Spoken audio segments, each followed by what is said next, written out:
अस्सलाम वालेकुम जी। वालेकुम अस्सलाम। हाँ जी जनाब, कैसे हो? अल्लाह पाक का करम है। ठीक ठाक हो? जी मालका की डिमांड आई जी, तुसी स्पेसर लगाओ तो कलंप वाले लाओ।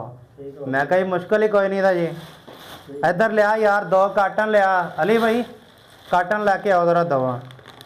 अच्छा एक अपने दूसरे भरा ਨੂੰ देना है ठीक है। प्लास, ठीक है।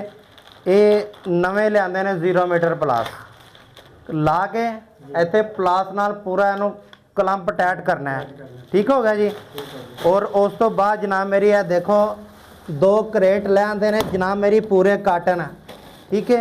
और लियाते ने असी क्लासिक दे असल, ठीक है। उन्हें लिखे होता है असली क्लासिक, ठीक है। ट्रेडर्स मिलते जुलते नामों से होशियार रहे हैं। ठीक हो गया। जिधर मेट्रो च बहिए ना तो कहते हैं कि जेब कतरों से होशियार रहे, ऐसे तरह ही है हिसाब किताब है।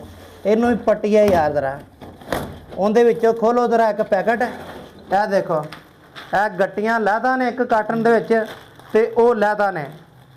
बाकी तो तुहानू पता ही है ना, जिवें आपां दूसरे कामां ते लाने आ जी, बॉस। उस तरह इस्तेमाल करना है। इनका इंज ही केड़ा ना समझो, लो जी ओके। ठीक हो गया। ਤੇ ਉੱਥੇ ਪਲਾਸ ਨਾਲ ਜਨਾਬ ਮੇਰੀ ਕਲਾਸ ਦੇਣਾ ਠੀਕ ਹੈ। ਹੈ। ਹੁਣ ਕੰਮ ਸਾਡਾ ਹੋਏਗਾ ਕੁਆਲਿਟੀ ਦੇ ਵਿੱਚ ਬਿਹਤਰੀਨ, ਠੀਕ ਹੈ।